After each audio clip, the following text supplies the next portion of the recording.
बड़े प्रतापी पुण्यात्मा राजा नाभि थी। राजा नाभि के भी कोई संतान नहीं थी, तो राजा नाभि ने यज्ञ किया था। ऐसे जैसे आप लोग यज्ञ कर रहे हैं, यज्ञ की परिक्रमा करते थे। यज्ञ तो जो करने वाले हैं कर ही रहे हैं, लेकिन परिक्रमा का भी बहुत बड़ा पुण्य होता है। तो राजा नाभि बड़े विधान से यज्ञ कर रहे थे। यज्ञ भगवान को प्रकट किया राजा नाभि ने यज्ञशाला। बोले यज्ञ भगवान की। राजा नाभि से यज्ञ भगवान ने निवेदन किया कि आप कृपा करके बताइए कि आपको क्या चाहिए। राजा नाभि भक्ति भाव के कारण बोल नहीं पाए, लेकिन आचार्यों ने बताया कि आप जैसे बेटा चाहे थे। तो भगवान ने कहा मेरे समान तो मैं ही हूँ।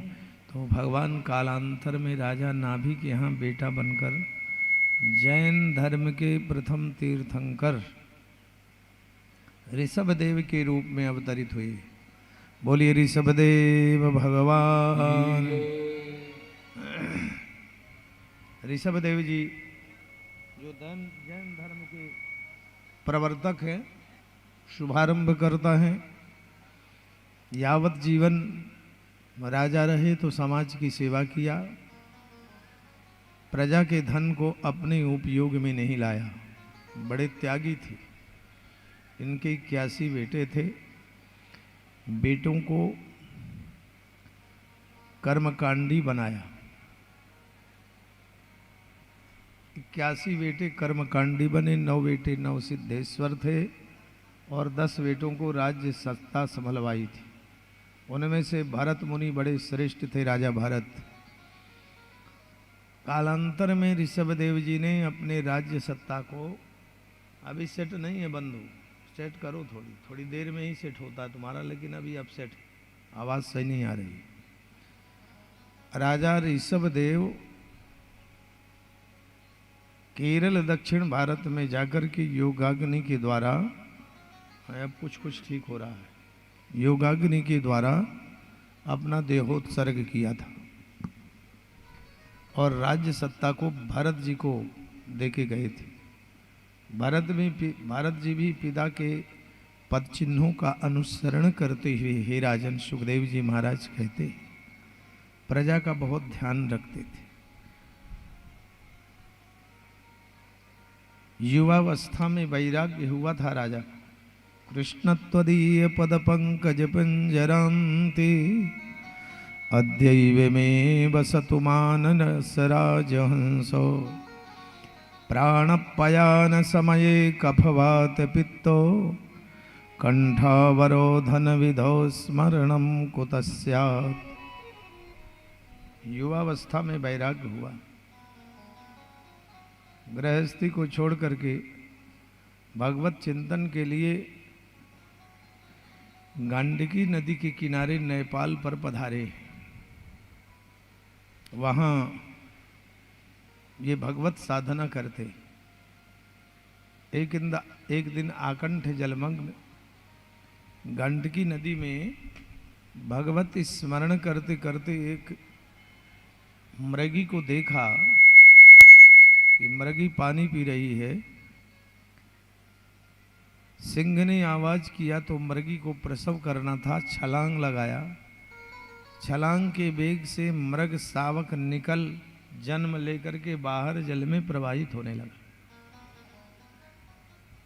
मृगी तो मर गई, लेकिन वो मृग शावक बहता दिखा।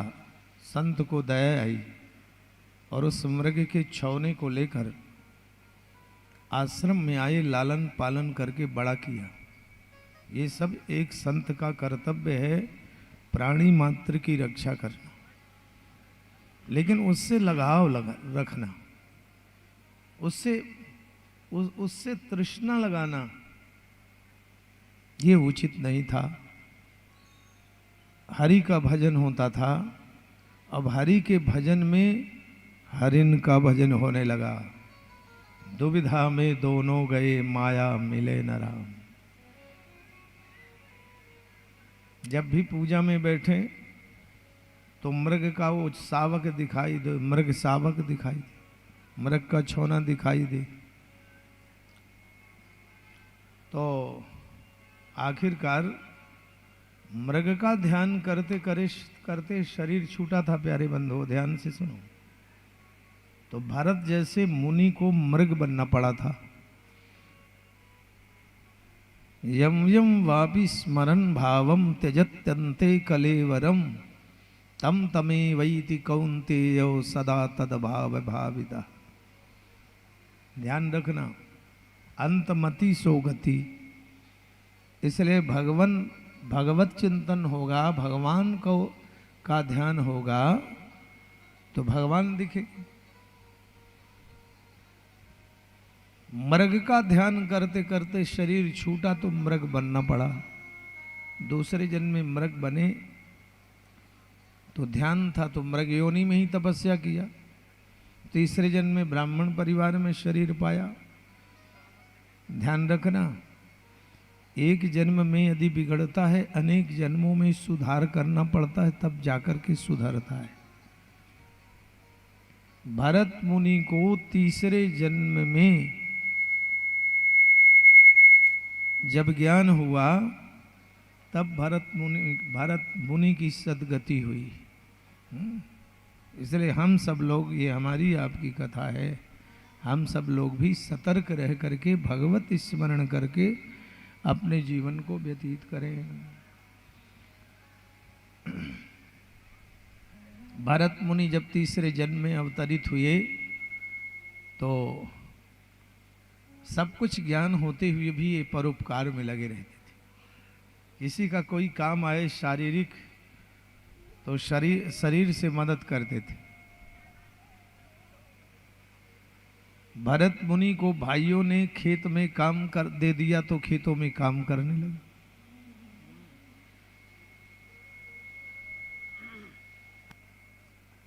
एक बार सिंधु सौवीर नरेश राजा रहुगण सत्संग के लिए जा रहे थे। पालकी ढोने वाला कोई एक बीमार पड़ गया तो राजा ने कहा जाओ दाएं बाएं कोई मिले ले आओ। जड़ भरत को लाए और जड़ भरत जी को ही पालकी ढोने में लगा दी। एक पांव रखते हैं, ध्यान रखिए, असावधानी पूर्वक मत चलिए, सदैव सावधान रखिए, सावधान रहिए।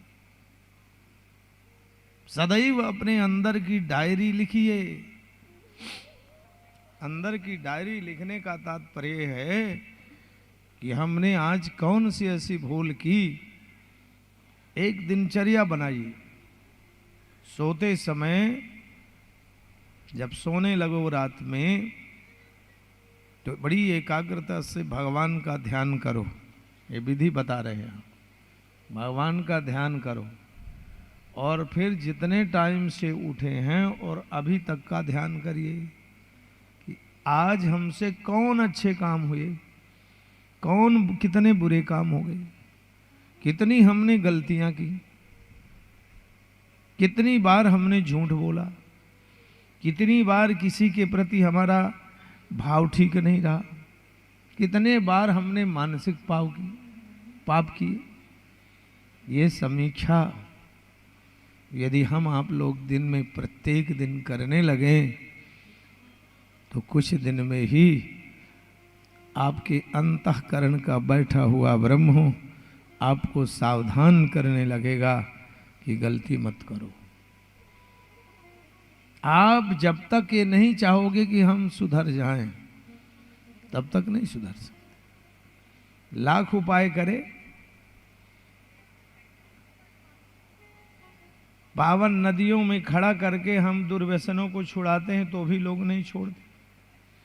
और जिस दिन मन आ जाएगा कि नहीं आज इस दुर्व्यसन को छोड़ देना है तो छूट जाएगा। तो गुरुदेव तो बनाओ, अच्छी बात है, गुरु मंत्र लो, ये तो अच्छी बात है, लेकिन सच बात ये है कि अपने अंदर का बैठा हुआ जो गुरु है उस साक्षी गुरु को मान करके जय हो हमारे वरिष्ठ अधिवक्ता और विप्रकुल ब्राह्मण समाज के विभूषण श्री निर्दोष शर्मा जी त्रिनगर इंद्रलोक से आए हैं। जोरदार तालियां। रामानंद शर्मा जी से बड़ा स्नेह है तो ये आ गए, लेकिन बहुत कम ही आते हैं। कभी कभी इनके ये मूड के देवता हैं, इनका मन आए तो इनका स्वागत है।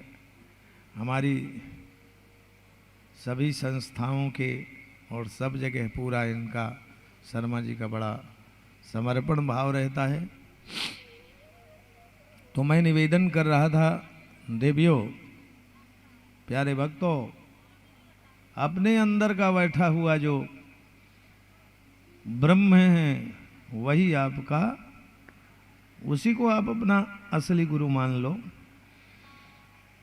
और उसके आवरण को हटाकर साक्षी रूप में काम करो।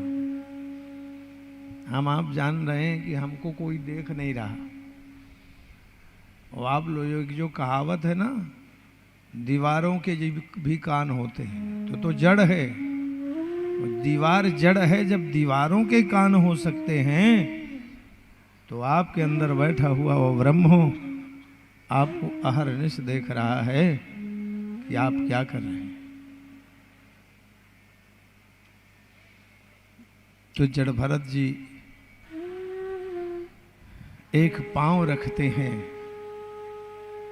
तो देख के रखते हैं, सावधानी पूर्वक रखते हैं, मेरे से कोई पाप तो नहीं हो रहा। एक बार एक कीड़े पर पांव पड़ गया और पालकी ढो रहे थे, दाएं बाएं पांव हो गया तो पालकी मस्तक में लग गई। राजा रघुगण ने कहा, मैं मृत्युदंड आपको दे सकता हूं। जीवन में कभी नहीं बोले, आज बोलना पड़ा। राजन, जिसको आप मारना चाहते हो वो तो अमर है, और जिसको आप सावधानी पूर्वक चलाना चाहते हैं उसे कई जन्मों से पता है कि कैसे चलना चाहिए। राजा ने पालकी रुकवाई, देखा कंधे में जनेऊ था। ब्राह्मण जनेऊ पहनते थे तो बहुत अपराध हो जनेऊ को देखने मात्र से दूर हो जाते कि ब्राह्मण तपस्वी। अब ब्राह्मण जनेऊ नहीं पहनते, ब्राह्मण चोटी नहीं रखते, शिखा सूत्र विहीन है। ये सब चीजें यादव लोग चोटी रखते हैं, यादव अहीर चोटी रखते हैं तो लोग उनको हंसते। असली हिंदू की पहचान है चोटी, चंदन, जनेऊ, इससे लोग विहीन हो। जनेऊ देखा तो हाथ जोड़ करके प्रार्थना किया, ना हम विसंके सुरराज वज्रां न तृक्षशूला न यमस्य दंडात् नाग्निर्क सोमानिल वित्तपास्त्रात् शंके ब्रसम ब्रह्म कुलाभमानात्। मैं संसार में ब्रह्मा को नहीं डरता, शंकर भगवान को नहीं डरता, राजा कह रहे हैं, इंद्र को नहीं डरता, वायु अग्नि आदि को नहीं डरता, लेकिन डरता हूं। किसे डरता हूं? कोई तपस्वी ब्राह्मण मुझे श्राप तो नहीं दे रहा, मैं उसकी आत्मा को दुखी तो नहीं कर रहा। काहू को सताओ मत अंत मर जाना। अच्छे अच्छे सम्राट तपस्वियों के चरणों में झुकते हैं तो तपस्वियों से संसार डरता। राजा को ब्रह्म ज्ञान दिया और राजा को आत्मज्ञान आत्मबोध हुआ। इसी प्रकार से एक बार